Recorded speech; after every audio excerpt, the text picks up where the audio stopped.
A human hand in a black glove injects some substance into the yolk of an egg, and after a few minutes, it divides, producing an identical egg. At the same time, on the Hollywood Walk of Fame, a star for Oscar winner Elizabeth Sparkle is unveiled. Time passes, the star fades, and soon Sparkle's name no longer shines as brightly. She herself now hosts an aerobics TV show. Despite her age, the woman is fit and looks quite good. However, one day she goes to the restroom, and seeing that the women's restroom is out of order, she enters the men's room. Inside a stall, she hears the voice of the show's producer, Harvey, saying that Elizabeth is outdated and the show needs a young and hot girl. It's time for Sparkle to retire. After all, her Oscar was won at the dawn of cinematography, and it's time to make way for the younger generation. Upset, Elizabeth goes to lunch with the producer, where he laughingly announces her retirement and leaves with a friend. The woman sees a fly in her wine glass and feels just as helpless. On her way home, the actress gets distracted by workers taking down her billboard, and she gets into an accident. In the hospital, the doctor recognizes the star and compliments her, but the woman starts crying because all her fame is now behind her.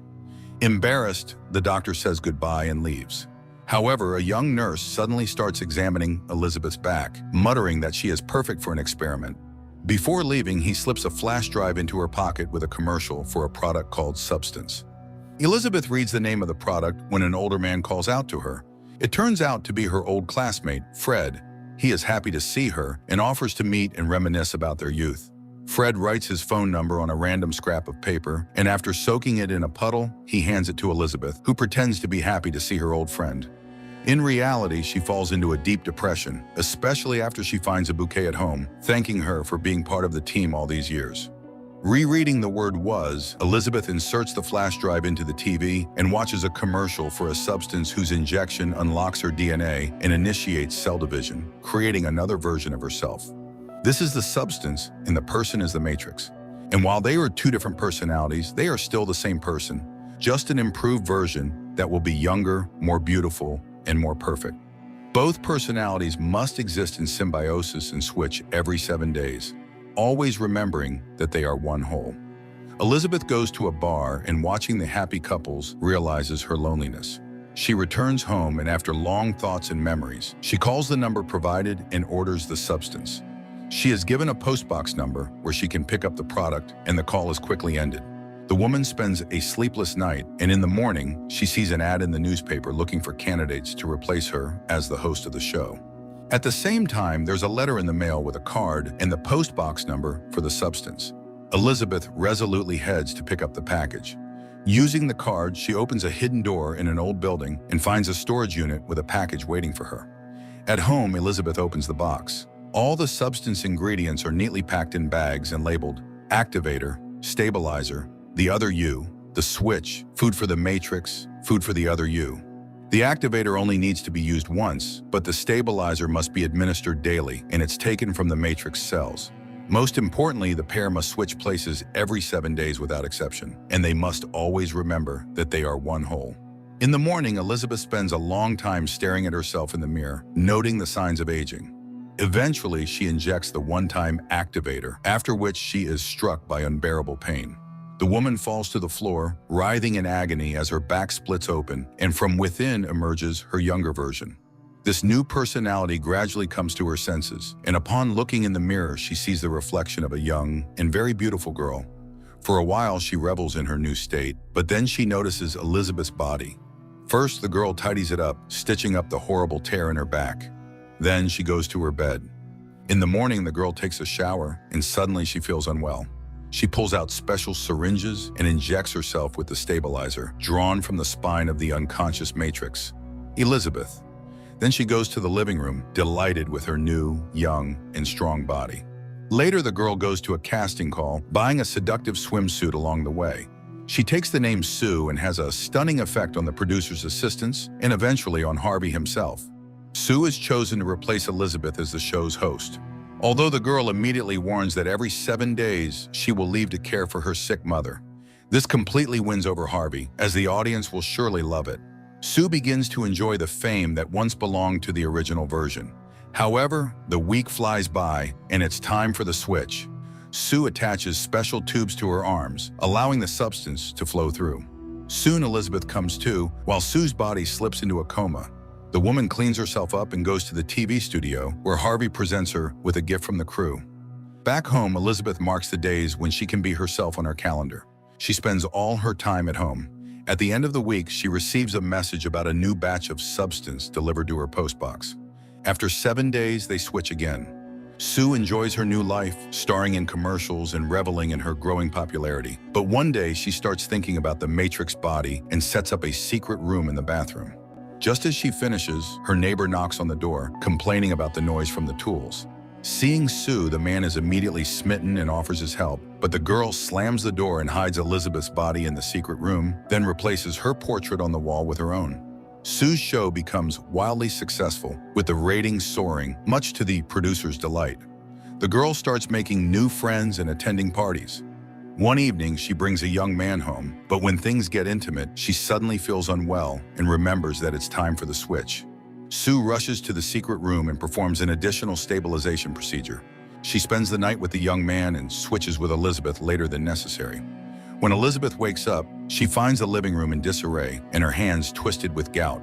Struggling to put herself together, she calls the substance provider's number, but they inform her that the changes are irreversible and remind her not to forget that they are one whole. Elizabeth tidies up the apartment and then sees a recording of Sue's new show on TV. She is forced to admit that Sue is very beautiful.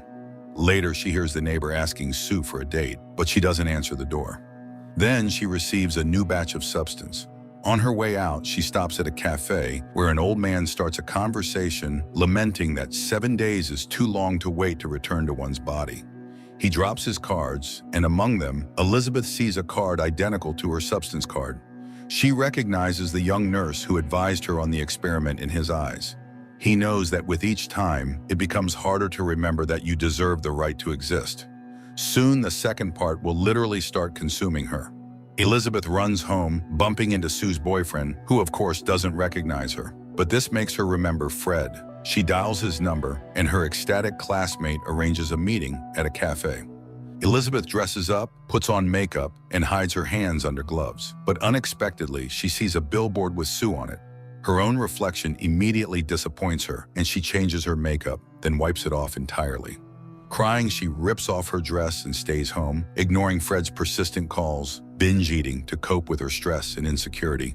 When it's Sue's turn again, she steps onto the set and begins the show. However, during the exercises, she suddenly feels something protruding beneath the skin of her buttocks. The girl immediately halts the filming, and while the puzzled cameraman tries to understand what he just shot, she runs to the bathroom, where she finds a lump on her rear and pulls out a fried chicken leg from her navel. She realizes that while she is living an active life, Elizabeth is binge eating at home.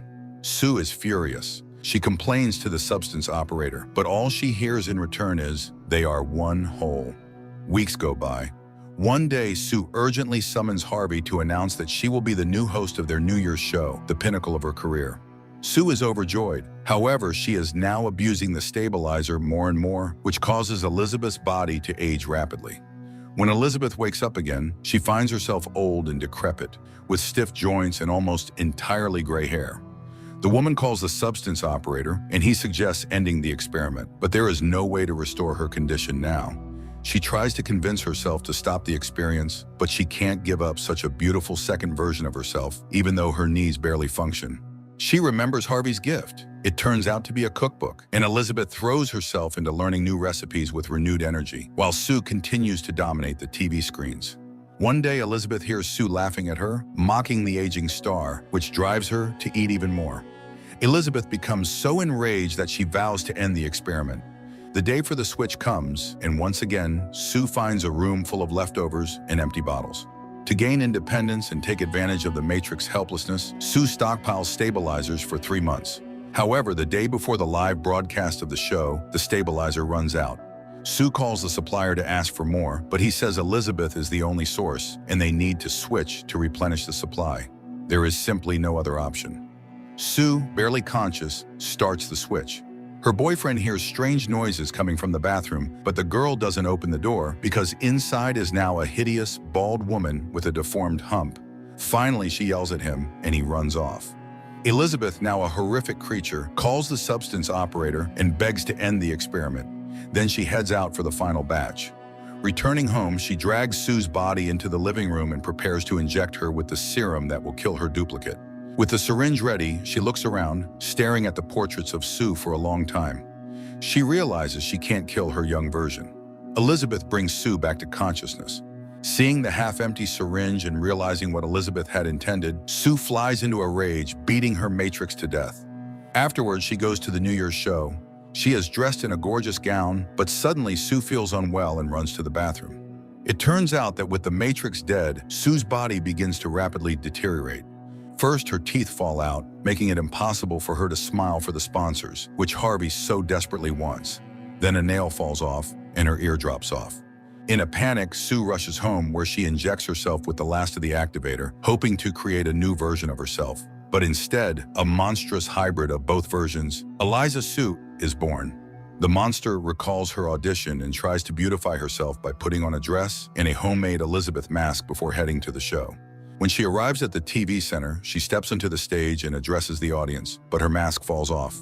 Screams of horror fill the hall, and she is called a monster. The audience flees in panic, and one man decapitates Eliza Sue, after which her mutilated body floods the entire hall with blood.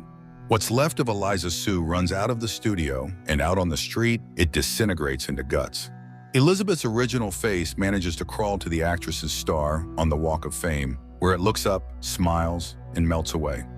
The next morning, the remaining puddle of blood is scrubbed away, erasing the memory of the actress.